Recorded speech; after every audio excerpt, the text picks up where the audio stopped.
My husband cheated, blamed me and asked for a divorce. He didn't know I controlled the accounts. I'm sitting at our kitchen table when Ethan walks in and says the words that change everything. Nadia, I cheated on you. His voice is flat, like he's reading from a script. No tears, no emotion, just facts. I freeze, coffee mug halfway to my lips. My heart pounds so hard I can hear it in my ears. He pulls out a chair and sits across from me, folding his hands like we're about to discuss vacation plans. I think we should get a divorce, he continues, meeting my eyes without flinching. 9 years of marriage, and this is how it ends, with him sitting there calm and collected while my world crumbles. I want to scream, to throw something, to demand answers. But I don't. I just stare at him, trying to process what's happening. He looks almost bored, like he's already mentally moved on. The morning sunlight streams through the window behind him, making him look like a stranger. I realize in that moment that maybe he always was. Ethan leans back in his chair and starts explaining. You changed, Nadia, he says, shaking his head like I'm a disappointing project. You became too boring, too focused on your work. You're emotionally unavailable. Each word feels like a slap. He's blaming me for his cheating, twisting everything to make it my fault. Any man would have done the same thing, he adds casually, like infidelity is just a natural response to a wife who works hard. I bite my tongue, forcing myself to stay silent. But I notice something, the way he speaks sounds rehearsed. Like he's practiced these lines in front of a mirror.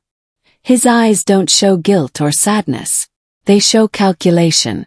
He's not apologizing. He's justifying. He's already decided I'm the villain in his story, and he's the victim who had no choice. My hands tremble slightly as I set down my mug. I won't give him the satisfaction of seeing me break. Not yet. Then comes the punch that knocks the air from my lungs. She's different, Ethan says, talking about the other woman like she's some prize. She's more supportive, she doesn't nag me about stupid things. He says her name is Claire, and she understands him in ways I apparently never could. The way he talks about her, with that soft tone he used to use for me, makes my stomach turn. She already knows about the divorce, he adds almost proudly. She's been really understanding through all of this. That's when it hits me. This wasn't a drunken mistake or a moment of weakness. This was planned. He's been building a whole life with her while pretending everything was fine with me. The betrayal cuts deeper than the cheating itself. How long has he been lying? How many times did he kiss me goodbye before meeting her? My mind races with questions, but I stay silent, my face a careful mask. He doesn't deserve to see my pain. Ethan's expression shifts to something uglier. Smugness. Just so you know, he says, crossing his arms, I'll make sure you don't take what you didn't earn. He reminds me that he's always been the higher earner, that his salary pays for most of our lifestyle. My lawyer already knows how to protect my assets, he says with a smirk. You won't walk away with half just because you feel entitled to it. The arrogance in his voice makes my blood boil, but I keep my face neutral. He thinks money equals power. He thinks his bigger paycheck makes him untouchable.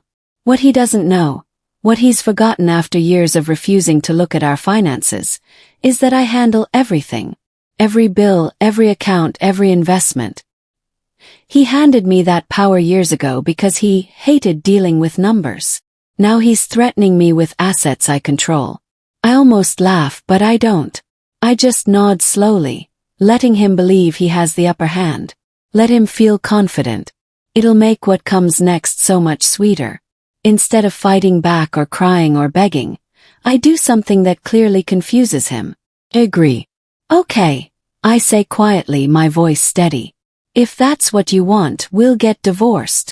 Ethan blinks, his confident expression faltering for just a second. He wasn't expecting this. He probably thought I'd fall apart, plead with him to stay, promise to change. But I don't give him any of that. His jaw tightens. You have 30 days to find a new place and move out, he says, trying to regain control of the conversation.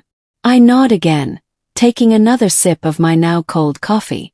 My lack of emotion is clearly unsettling him. But he stands up, lingering like he wants to say something else, but I just look at him blankly. Finally, he leaves the kitchen. I hear his footsteps going upstairs, then the bedroom door closing. Only then do I let out the breath I've been holding. My hands are shaking and tears blur my vision. But I don't break down. Not yet. There's too much to do. That night, I'm lying in the guest room. I moved there immediately after our conversation, when I hear Ethan's voice through the thin walls. He's on the phone and he's laughing. Actually laughing. "Yeah, she took it so well," he says, his voice smug and light. Honestly, I thought she'd freak out, but she just agreed. It's almost too easy. There's a pause, then more laughter. "She'll be broke without me, that's for sure. No way she'll afford this lifestyle on her salary." He's talking to her. Claire. My stomach twists with disgust and anger. They're celebrating my pain, laughing at my expense, planning their future using the money we built together. He has no idea what's coming. No idea that every word he's saying is fueling my determination. I grab my phone and open a note app, typing out everything I just heard with timestamps. Evidence. Ammunition. I won't let him destroy me. I lie in the darkness, listening to him mock me, and I make a silent promise to myself. He will regret underestimating me. After Ethan finally goes to sleep, I quietly slip out of the guest room and head to my home office. I close the door softly and boot up my laptop, the screen glowing in the darkness. My fingers move automatically, typing in passwords Ethan hasn't thought about in years. The household financial dashboard loads. Bank accounts, credit cards, investments, savings. Everything we've built together over 9 years of marriage. My face stays calm, but inside my mind is racing. I click through each account methodically, reviewing balances, statements, and authorization lists. My name is on everything. Not just as a joint holder, as the primary administrator on most accounts. Ethan gave me that power 5 years ago when he got too busy with work to deal with finances. He trusted me completely. Or maybe he just didn't care. Either way, he handed me the keys to everything and never asked for them back. I save screenshots, export files, and begin building a timeline. This isn't just about emotion anymore. This is strategy. This is war. And I'm going to win. I sit back in my chair, remembering how this all started. 7 years ago, Ethan came home frustrated after trying to balance our checkbook. "I hate this," he'd said, tossing papers on the table. "Can you just handle it?"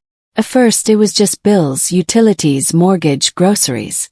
But then it grew. He asked me to manage his credit cards because he kept forgetting payment dates. Then our joint savings. Then the investment accounts his parents had helped us start. "You're so much better at this than me," he'd said with that charming smile. "Just put your name on everything so it's easier." I did. I handled every penny, every statement, every tax document. Over time, I became the sole administrator on almost everything. He never checked, never questioned, never cared as long as his card worked when he swiped it. What started as a convenience became my shield. I'd organized everything perfectly, kept detailed records, saved every receipt. I did it because I loved structure. Now I realize I did it because I was preparing for something I didn't know I'd need. And I'm so grateful I did. For the next 3 days I work in secret. While Ethan is at his office, probably sneaking calls with Claire, I'm at home building my case. I download years of bank statements and organize them into folders by year and month. I pull tax returns from our filing cabinet and scan every page. I review credit card statements and highlight charges that seem suspicious. Hotels we never stayed at together. Expensive dinners at restaurants I've never been to. Jewelry purchases I never received. There are dozens of them, maybe hundreds. Thousands of dollars spent on her while I was home thinking everything was fine. Each discovery feels like a fresh wound, but I keep going. I create spreadsheets, timelines, and detailed summaries. I back everything up on 3 separate drives and upload copies to a secure cloud account. By the time I'm done, I have a complete financial history of our marriage, and undeniable proof of his betrayal. Ethan thinks I'm just a quiet, boring wife he can discard. He has no idea he's been living with someone who sees everything. Ethan comes home from work grinning. My lawyer says this should be quick, he announces, loosening his tie. He's handled tons of these cases. Said you'll probably get a small settlement, but nothing crazy. He's so confident it's almost funny. That same evening, I drive across town to meet my own attorney, Rebecca Chen. She came highly recommended by a friend, though I never told Ethan I was looking. When I walk into her office carrying 2 thick folders and a flash drive, her eyebrows raise. You came prepared, she says. I nod. For the next 2 hours I lay out everything. Bank statements, tax records, account authorization documents, the affair expenses. Rebecca's expression shifts from professional interest to genuine shock to barely contained satisfaction. Nadia, she says slowly, looking up from the paperwork, you're not just authorized on these accounts. You're the primary financial administrator. That means you have significant legal control. She leans forward. Your husband just threatened someone who holds all the cards. This changes everything. For the first time since Ethan asked for a divorce, I smile. Rebecca explains the law clearly. In this state, financial authority matters. You're not just a name on paper. You're documented as the person managing these assets. That gives you legal standing to make decisions about joint accounts, especially to protect marital property during divorce proceedings. She taps the documents in front of her. Your husband's confidence is going to be his downfall. She outlines a strategy. Document everything, act within my legal rights, and let him dig his own grave with assumptions. He thinks being the higher earner makes him powerful, she says. But money someone else controls isn't power at all. We discuss timelines, court procedures, and what evidence will matter most. She tells me to keep detailed records of every conversation with Ethan, every expense, every interaction. Stay calm, stay smart, and don't let him provoke you into doing anything reckless, she advises. I promise her I won't. When I leave her office, my hands aren't shaking anymore. The fear and hurt are still there, but they're joined by something new, clarity. Ethan played a game he didn't understand, and I'm about to show him the rules. 2 weeks later, I'm at the grocery store when I see her. Blair. She's in the produce section, examining avocados like she doesn't have a care in the world. My heart lurches, but I force myself to keep walking. Then she notices me. Oh, she says, her voice dripping with fake sympathy. You must be Nadia. She walks over, confidence radiating from her like she's already won. I just wanted to say, thank you, she continues, her smile sharp. Thank you for letting Ethan go. He's so much happier now. The audacity steals my breath. Letting him go. Like I had a choice. Like I wasn't blindsided and betrayed. We're planning a really beautiful future together, she adds, examining her manicured nails. It's amazing what you can do when you have the resources to make your dreams happen. She's talking about my money. Her money. The money I've managed while she played the other woman. I smile at her, calm, controlled. Good luck with that, I say softly, then walk away. Behind me I hear her laugh, victorious. But she has no idea what's coming. Neither of them do. That night I call Rebecca. I'm ready to move forward, I tell her. She knows exactly what I mean. The next morning, following her legal guidance and my documented authority, I freeze the joint discretionary accounts, the ones used for dining out, entertainment, and personal expenses. It's completely within my legal rights as the primary account administrator during divorce proceedings to protect marital assets from being drained. I don't touch Ethan's personal checking account or his paycheck deposits. Just the joint funds he's been freely spending. 2 days later my phone rings. It's Ethan and he's furious. But before he can speak I hear something else. A woman's voice in the background asking what's wrong. My card was declined, he hisses into the phone. At dinner. In front of Claire. What did you do? Keep my voice steady and calm. I'm protecting our marital assets during the divorce proceedings. My lawyer advised it. There's a long silence. I can practically hear him realizing what just happened. You can't do this, he finally says, but his voice wavers. Actually, I reply quietly, I can. And I did. 20 minutes later, Ethan storms through the front door. His face red with anger. You sabotaged me, he shouts, slamming his keys on the counter. You deliberately embarrassed me in front of Claire. I'm sitting in the living room with a book, completely calm. I didn't do anything to you, Ethan. I protected marital assets. That's what people do during divorce proceedings. He towers over me, trying to intimidate me, but I don't flinch. You had no right. He starts, but I cut him off. Actually, I have every right. I'm the primary administrator on those accounts. Check the paperwork if you don't believe me. His face goes from red to pale in seconds. What are you talking about? I finally look up at him. I'm talking about the financial authority you gave me years ago because you hated dealing with numbers. Remember? The realization crashes over him like a wave. His confidence, his smugness, his threats, all of it was built on a foundation he didn't even understand. You've been planning this, he says slowly. I shake my head. No, I've been doing what you asked me to do. Managing our finances. You just never bothered to pay attention. He stares at me like he's seeing me for the first time. The following week, Rebecca initiates a formal financial audit of our marital assets. It's a standard procedure in divorce cases, especially when there's suspicion of financial misconduct. The audit reviews all our accounts, credit cards, and expenses from the past 3 years. I've already provided Rebecca with my detailed records, so I know what they'll find. Ethan gets notified by his lawyer, and according to Rebecca, he's panicking. The audit isn't just numbers, it's a timeline. Every hotel charge matched with dates I can prove I was somewhere else. Every expensive gift purchase I never received. Every dinner reservation at romantic restaurants I never attended. The affair isn't just emotional betrayal anymore.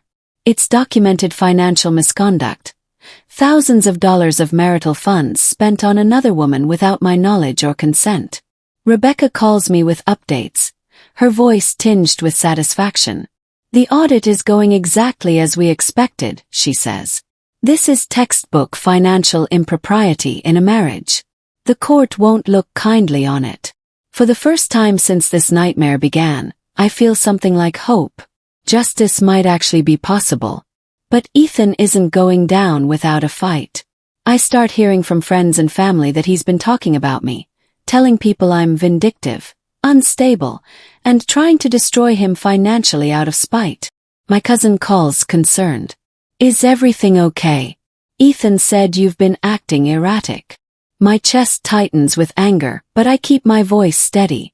We're getting divorced, and he's not happy about how it's going. That's all. Some people believe him. Some people start pulling away from me, probably thinking I'm the problem. Hurts more than I expected. But I don't defend myself publicly. I don't post on social media or tell my side of the story to anyone except my lawyer and my closest friends. Rebecca advised me to stay quiet, and I trust her. Let him talk, she said. Words disappear. Documents don't. So I endure the whispers and the judgment. I go to work, come home, and continue gathering proof. Ethan thinks he's winning the public opinion battle. He doesn't realize he's losing the only battle that matters. The legal one. The mediation happens on a rainy Tuesday morning. We sit in a sterile conference room, Ethan and his lawyer on one side, me and Rebecca on the other. A mediator sits at the head of the table, reviewing documents. Ethan looks confident again, like he's sure this will go his way. His lawyer starts by demanding an equal split of all assets and spousal support protection for Ethan. My client was the primary breadwinner, his lawyer says smoothly. Mrs. Carter is entitled to some support, but nothing excessive. Then it's Rebecca's turn. She slides a folder across the table. Thick, organized, tabbed. These are documented expenses from joint marital accounts, she says calmly. Over the past 2 years, Mr. Carter spent approximately $47,000 on an extramarital affair. She pulls out highlighted statements, receipts, timelines. Ethan's face goes pale. His lawyer flips through the pages, his confident expression crumbling. Hotels, jewelry, romantic dinners, all funded with marital assets Mrs. Carter helped build and manage, Rebecca continues. The mediator studies the documents carefully. His expression unreadable. Ethan doesn't say a word. He just stares at the table, trapped. 2 days after mediation, Ethan comes home looking destroyed.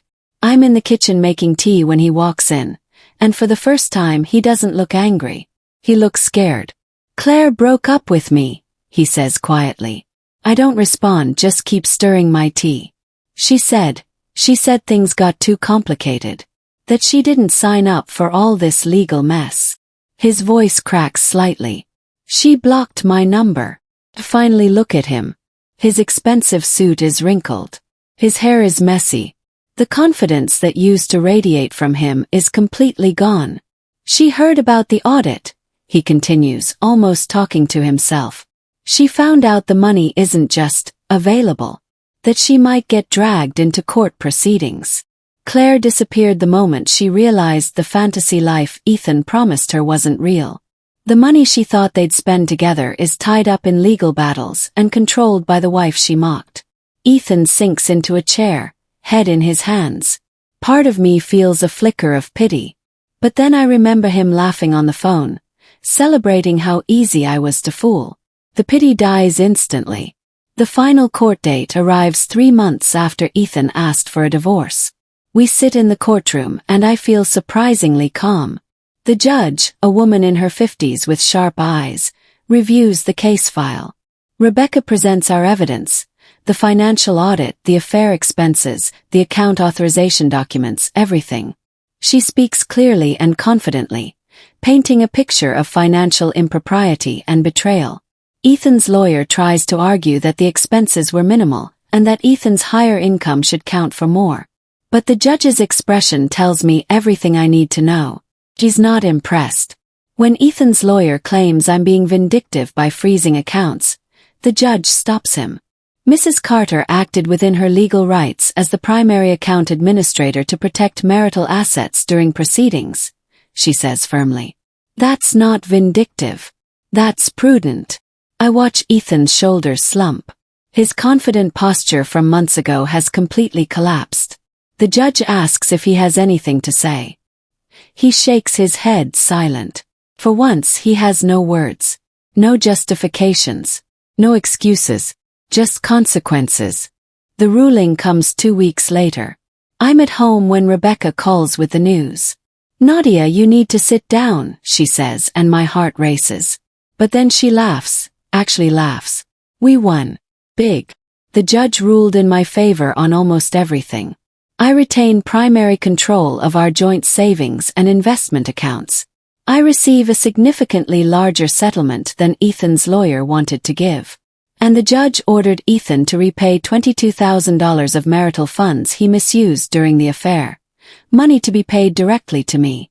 Rebecca reads through the full decision, and I feel tears streaming down my face. Not from sadness this time. From relief. From validation. From justice. The court saw what Ethan refused to see. That I built this life too. That my contributions mattered. That his betrayal had real consequences. The judge specifically noted your financial management and responsible handling of assets, Rebecca says. She was not kind in her assessment of his behavior. When we hang up, I sit in the quiet house and finally let myself cry. But these tears feel different.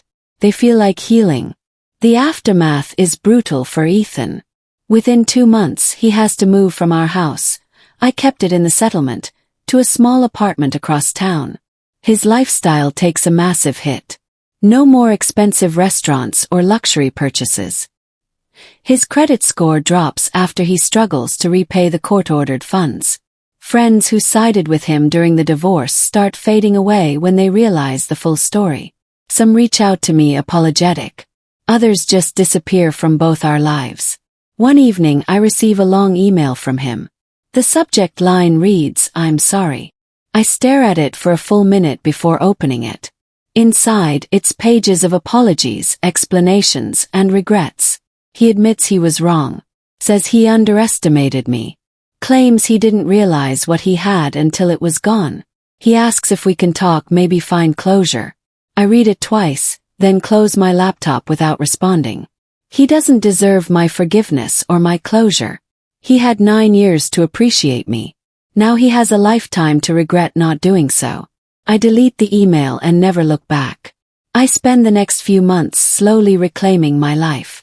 The house that once felt like a prison now feels like a sanctuary.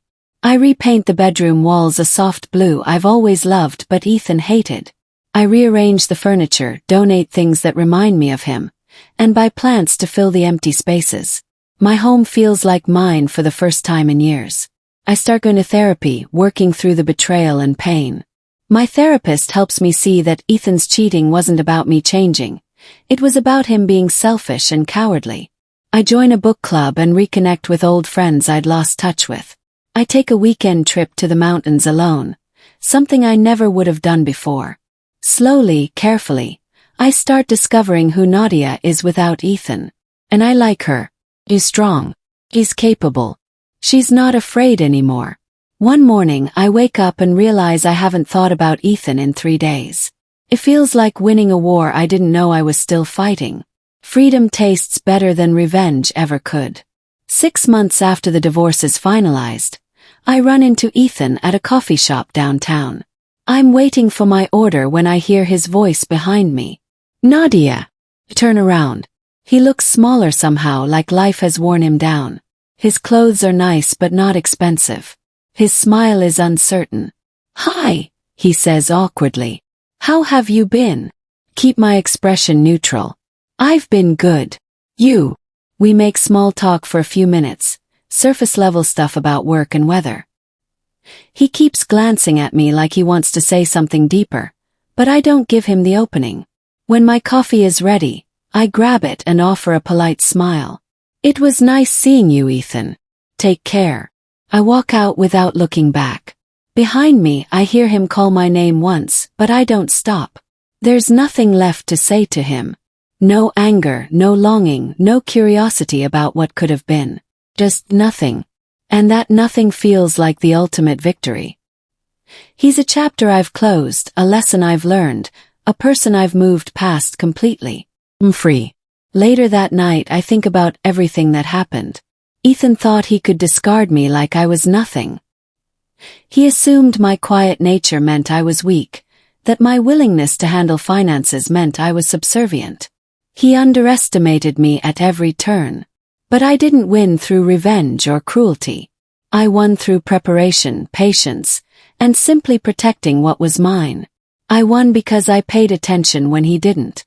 Because I kept records when he didn't care. Because I understood the value of knowledge and documentation. The betrayal still hurts sometimes. There are moments when I remember the man I thought I married and feel a pang of grief for what could have been. But then I remember who he really was. Someone who blamed me for his choices, who laughed about my pain, who tried to take everything I helped build. And I remember that I'm better off without him. The quiet girl he married turned out to be the strongest person in the room. And he never saw it coming. Today I closed the last joint account we had. The bank teller processes the paperwork, and I sign the final documents with steady hands. "All done," she says with a smile. "You're completely free now." Completely free.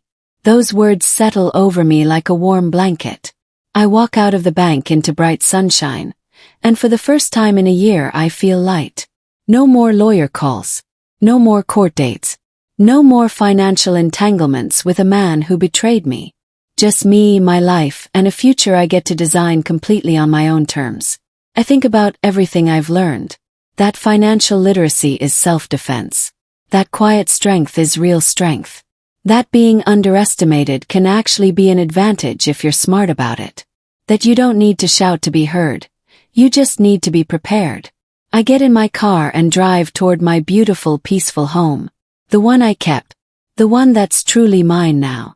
And as I pull into the driveway, I smile. Not because I destroyed Ethan, but because I survived him. And that's the real victory.